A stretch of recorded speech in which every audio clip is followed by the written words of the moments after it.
ओम शांति। 3/11/23 की वाणी है। मीठे बच्चे, ज्ञान योग की शक्ति से वायुमंडल को शुद्ध बनाना है। स्वदर्शन चक्र से माया पर जीत पानी है। प्रश्न, किस एक बात से सिद्ध हो जाता है कि आत्मा कभी भी ज्योति में लीन नहीं होती? उत्तर, कहते हैं बनी बनाई बन रही, अब कुछ बनना नहीं। तो जरूर आत्मा अपना पार्ट रिपीट करती है। अगर ज्योति ज्योत में लीन हो जाए तो पार्ट समाप्त हो गया। फिर अनादि ड्रामा कहना भी गलत हो जाता है। आत्मा एक पुराना चोला छोड़ दूसरा नया लेती है, लीन नहीं होती। गीत, और दूर के मुसाफिर हमको भी साथ ले ले। ओम शांति। अब जो योगी और ज्ञानी बच्चे हैं, जो औरों को समझा सकते हैं, वह इस गीत का अर्थ यथार्थ रीति समझ सकते हैं। जो भी मनुष्य मात्र हैं, सब कब्र दाखिल हैं।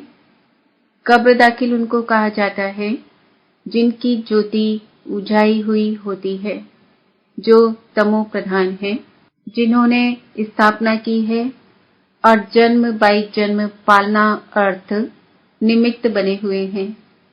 उन सबने अपने जन्म पूरे कर लिए हैं। आदि से लेकर अंत तक किस किस धर्म की स्थापना हुई है, हिसाब निकाल सकते हैं। हर का जो नाटक होता है, उसमें भी मुख्य ड्रामा के क्रिएटर, डायरेक्टर, एक्टर जो होते हैं, उनका ही मान होता है। कितनी प्राइज मिलती है, जलवा दिखलाते हैं ना। तुम्हारा फिर है ज्ञान योग का जलवा। अब मनुष्यों को यह तो पता नहीं है कि मौत सामने है। हम इस ड्रामा में कितने जन्म लेते हैं, कहां से आते हैं, डिटेल सभी जन्मों को तो हम तुम नहीं जान सकते हैं। बाकी इस समय हमारा भविष्य के लिए पुरुषार्थ चल रहा है। देवता तो बनेंगे, परंतु किस पद को पाएंगे, उसके लिए पुरुषार्थ करना है। तुम जानते हो, इन लक्ष्मी नारायण ने 84 जन्म लिए हैं। अब यह जरूर राजा रानी बनेंगे। फीचर्स भी जानते हैं। प्रैक्टिकल में साक्षात्कार कराते हैं। भक्ति मार्ग में भी साक्षात्कार होते हैं। वह तो जिसका ध्यान करते हैं, उनका साक्षात्कार होता है। चित्त श्री कृष्ण का सांवरा देखा, उसका ध्यान करेंगे तो ऐसा साक्षात्कार हो जाएगा। बाकी श्री कृष्ण ऐसा सांवरा है नहीं। मनुष्यों को इन बातों का ज्ञान तो कुछ भी रहता नहीं है। अभी तुम प्रैक्टिकल में हो, सूक्ष्म वतन में भी देखते हो, वैकुंठ में भी देखते हो। आत्मा और परमात्मा का ज्ञान है। आत्मा का ही साक्षात्कार होता है। यहाँ तुम जो साक्षात्कार करते हो, उसकी तुम्हारे पास नॉलेज है। बाहर वालों को भल आत्मा का साक्षात्कार होता है, परंतु नॉलेज नहीं है। वह तो आत्मा सो परमात्मा कह देते हैं। आत्मा स्टार तो बरोबर है ही, यह तो बहुत दिखाई पड़ते हैं। जितने मनुष्य हैं, उतनी आत्माएं हैं। मनुष्यों के शरीर इन आंखों से देखने में आते हैं। आत्मा को दिव्य दृष्टि द्वारा देखा जा सकता है। मनुष्यों के रंग रूप भिन्न भिन्न हैं। आत्माएं भिन्न भिन्न नहीं, सब एक जैसी ही हैं। सिर्फ पार्ट हर आत्मा का भिन्न भिन्न है। जैसे मनुष्य छोटे बड़े होते हैं, वैसे आत्मा छोटी बड़ी नहीं होती है। आत्मा की साइज एक ही है। अगर आत्मा ज्योति में लीन हो जाए तो पार्ट रिपीट कैसे करेगी? गाया भी जाता है, बनी बनाई बन रही, अब कुछ बनना नहीं। यह अनादि बल ड्रामा चक्र लगाता रहता है। यह तुम बच्चे जानते हो। मच्छरों सदृश आत्माएं वापस जाती है। मच्छरों को तो इन आंखों से देखा जाता है। आत्मा को दिव्य दृष्टि बिना देख नहीं सकते। सत्युग में तो आत्मा के साक्षात्कार की दरकार नहीं रहती। समझते हैं कि हम आत्मा को एक पुराना शरीर छोड़ दूसरा नया लेना है। परमात्मा को तो जानते ही नहीं। अगर परमात्मा को जानते तो सृष्टि चक्र को भी जानना चाहिए। तो गीत में कहते हैं, हमको भी साथ ले लो। पिछाड़ी में बहुत पछताते हैं। सबको निमंत्रण मिलता है। कितनी युक्तियां बन रही है निमंत्रण देने की। पेश पेश तो सब कहते हैं, लेकिन पेश का अर्थ कोई भी समझते नहीं है। पेश कैसे होती है वह तुम जानते हो। जैसे घानी में सरसों पीस जाते हैं, वैसे सबके शरीर विनाश में खत्म हो जाते हैं। आत्माएं नहीं पीसेंगी, वह तो चली जाएंगी। ऐसे लिखा हुआ भी है कि आत्माएं मच्छरों सदृश भागती है। ऐसे तो नहीं, सब परमात्माएं भागेंगे। मनुष्य कुछ भी समझते नहीं। आत्मा और परमात्मा में क्या भेद है यह भी नहीं जानते। कहते हैं हम सब भाई भाई हैं, तो भाई भाई होकर रहना चाहिए। उनको यह पता नहीं है कि सतयुग में भाई भाई अथवा भाई बहन सब आपस में शीरखंड होकर चलते हैं। वहां लून पानी की बात ही नहीं। यहाँ देखो, अभी अभी शीरखंड है, अभी अभी लून पानी हो जाते हैं। एक तरफ कहते हैं चीनी हिंदू भाई भाई, फिर उनका बूत बनाकर आग लगाते रहते हैं। जिस्मानी भाई भाई की यह हालत देखो। रूहानी संबंध को तो जानते नहीं। तुमको बाप समझाते हैं, अपने को आत्मा समझना है, देह अभिमान में फंसना नहीं है। कोई कोई देह अभिमान में फंस पड़ते हैं। बाप कहते हैं देह सहित देह के जो भी संबंध हैं सबको छोड़ना है। यह मकान आदि सब भूलो। वास्तव में तुम परमधाम निवासी हो। अभी अभी फिर वहां चलना है जहां से पाठ बजाने आए हैं। फिर हम तुमको सुख में भेज देंगे। तो बाप कहते हैं लायक बनना है। गॉड किंगडम स्थापन कर रहे हैं। क्राइस्ट की कोई किंगडम नहीं थी। वह तो बाद में जब लाखों क्रिश्चियन बने होंगे तब अपनी किंगडम बनाई होगी। यहाँ तो फट से सत्युगी राजाई बन जाती है। कितनी सहज बात है। बरोबर भगवान ने आकर स्थापना की है। श्री कृष्ण का नाम डालने से सारा घोटाला कर दिया है। गीता में है प्राचीन राजयोग और ज्ञान, वह तो प्रायः लोप हो जाता है। अंग्रेजी अक्षर अच्छे हैं। तुम कहेंगे बाबा अंग्रेजी नहीं जानते। बाबा कहते हैं मैं कहाँ तक सब भाषाएं बैठ बोलूंगा। मुख्य है ही हिंदी, तो मैं हिंदी में ही मुरली चलाता हूँ।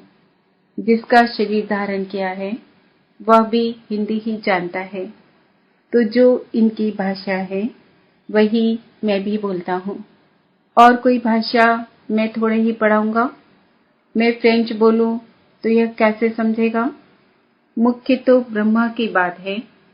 इनको तो पहले समझना है ना। दूसरे कोई का शरीर थोड़े ही लेंगे।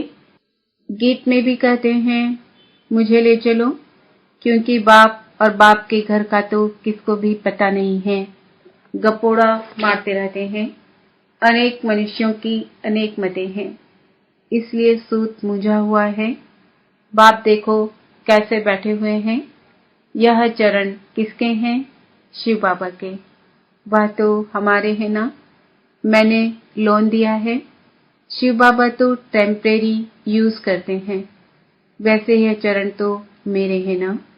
शिव के मंदिर में चरण नहीं रखते हैं, चरण श्री कृष्ण के रखते हैं। शिव तो है ऊंचते ऊंच, तो उनके चरण कहाँ से आए? हाँ, शिव बाबा ने उधार लिया है। चरण तो ब्रह्मा के ही हैं। मंदिरों में बैल दिखाया है। बैल पर सवारी कैसे होगी? बैल पर शिव बाबा कैसे चढ़ेंगे? शालिग्राम आत्मा सवारी करती है मनुष्य के तन पर। बाप कहते हैं, मैं जो तुमको ज्ञान सुनाता हूँ वह प्रायः लोप हो गया है। आटे में नमक मिसल रह गया है, उसको कोई भी समझ नहीं सकते। मैं ही आकर उसका सार समझाता हूँ। मैंने ही श्रीमत देकर सृष्टि चक्र का राज समझाया था। उन्होंने फिर देवताओं को सुदर्शन चक्र दिखा दिया है। उनके पास तो ज्ञान है नहीं। यह है सारी ज्ञान की बात। आत्मा को सृष्टि चक्र की नॉलेज मिलती है, जिससे माया का सिर काटा जाता है। उन्होंने फिर स्वदर्शन चक्र असुरों के पिछाड़ी फेंकते हुए दिखाया है। इस स्वदर्शन चक्र से तुम माया पर जीत पाते हो। कहाँ की बात कहाँ ले गए हैं। तुम्हारे में भी कोई बिरले यह बातें धारण कर और समझा सकते हैं। नॉलेज है ऊंची, उसमें समय लगता है। पिछाड़ी में तुम्हारे में ज्ञान और योग की शक्ति रहती है। यह ड्रामा में नून है। उन्हों की बुद्धि भी नर्म हो जाती है। तुम वायुमंडल को शुद्ध करते हो। कितना यह गुप्त ज्ञान है। लिखा हुआ है, अजामिल जैसे पापियों का उद्धार किया, परंतु उसका अर्थ भी समझते नहीं। वह समझते हैं कि ज्योति ज्योत में समा गया, सागर में लीन हो गया। 5 पांडव हिमालय में गल गए, प्रलय हो गई। एक तरफ दिखाते हैं वह राजयोग सीखे, फिर प्रलय दिखा दी है, और फिर दिखाते हैं कि श्री कृष्ण अंगूठा चूसता हुआ पीपल के पत्ते पर आया। उसका भी अर्थ नहीं समझते। वह तो गर्भ महल में था। अंगूठा तो बच्चे चूसते हैं। कहाँ की बात कहाँ लगा दी है। मनुष्य तो जो सुनते वह सच सच कहते रहते हैं। सत्युग को कोई जानते नहीं। झूठ उनको कहा जाता है जो चीज होती ही नहीं। जैसे कहते हैं परमात्मा का नाम रूप है ही नहीं, परंतु उनकी तो पूजा करते रहते हैं। तो परमात्मा है अति सूक्ष्म। उन जैसी सूक्ष्म चीज कोई है नहीं। एकदम बिंदी है। सूक्ष्म होने कारण ही कोई जानते नहीं। भल आकाश को भी सूक्ष्म कहा जाता है, परंतु वह तो पोलार है। 5 तत्व है। 5 तत्वों के शरीर में आकर प्रवेश करते हैं। वह कितनी सूक्ष्म चीज है। एकदम बिंदी है। स्टार कितना छोटा है। यहाँ परमात्मा स्टार बाजू में आकर बैठे तब तो बोल सके। कितनी सूक्ष्म बातें हैं। मोटी बुद्धि वाले तो जरा भी समझ ना सके। बाप कितनी अच्छी अच्छी बातें समझाते हैं। ड्रामानुसार जो कल्प पहले पाठ बजाया है वही बजाते हैं। बच्चे समझते हैं। बाबा रोज आकर नई नई बातें सुनाते हैं, तो नया ज्ञान होगा ना। तो रोज पढ़ना पड़े। रोज कोई नहीं आते हैं तो फ्रेंड के पास जाकर पूछते हैं कि आज क्लास में क्या हुआ। यहाँ तो कोई पढ़ना ही छोड़ देते हैं। बस कह देते हैं अविनाशी ज्ञान रत्नों का वर्षा नहीं चाहिए। अरे पढ़ना छोड़ा तो तुम्हारा क्या हाल होगा। बाप से वर्षा क्या लेंगे। बस तकदीर में नहीं है। यहाँ स्थूल मिल्कियत की तो कोई बात नहीं है। ज्ञान का खजाना बाप से मिलता है। वह मिल्कियत आदि तो सब कुछ विनाश होना है। उसका नशा कोई रख ना सके। बाप से ही वर्षा मिलना है। तुम्हारे पास बल करोड़ों की मिल्कियत है, वह भी मिट्टी में मिल जानी है। इस समय की ही सारी बात है। यह भी लिखा हुआ है किसकी दबी रहेगी धूल में, किसकी जलाए आग। इस समय की बातें पिछाड़ी में चली आती हैं। विनाश तो अभी होना है। विनाश के बाद फिर है स्थापना। अभी वह स्थापना कर रहे हैं। वह है अपनी राजधानी। तुम दूसरों के लिए नहीं करते हो। जो कुछ करेंगे वह अपने लिए। जो श्रीमत पर चलेगा वह मालिक बनेगा। तुम तो नए विश्व में नए भारत के मालिक बनते हो। नई विश्व अर्थात सतयुग में तुम मालिक थे। अभी यह पुराना युग है। फिर तुमको पुरुषार्थ कराया जाता है नई दुनिया के लिए। कितनी अच्छी अच्छी बातें समझने की है। आत्मा और परमात्मा का ज्ञान, सेल्फ रियलाइजेशन। सेल्फ का फादर कौन है? बाप कहते हैं मैं आता हूँ तुम आत्माओं को सिखलाने। अब फादर को रियलाइज किया है फादर द्वारा। बाप समझाते हैं तुम हमारे सिखिलदे बच्चे हो। कल्प के बाद फिर से आकर मिले हो वर्षा लेने के लिए, तो पुरुषार्थ करना चाहिए ना, नहीं तो बहुत पछताना होगा, बहुत सजा खानी पड़ेगी। जो बच्चे बनकर और फिर कुकर्म करते हैं उनकी तो बात मत पूछो। ड्रामा में देखो बाबा का कितना पार्ट है, सब कुछ दे दिया। बाबा फिर कहते हैं भविष्य 21 जन्मों के लिए रिटर्न दूंगा। आगे तुम इनडायरेक्ट देते थे तो भविष्य में एक जन्म के लिए देता था। अभी डायरेक्ट देते हो तो भविष्य 21 जन्मों के लिए इंश्योर कर देता हूँ।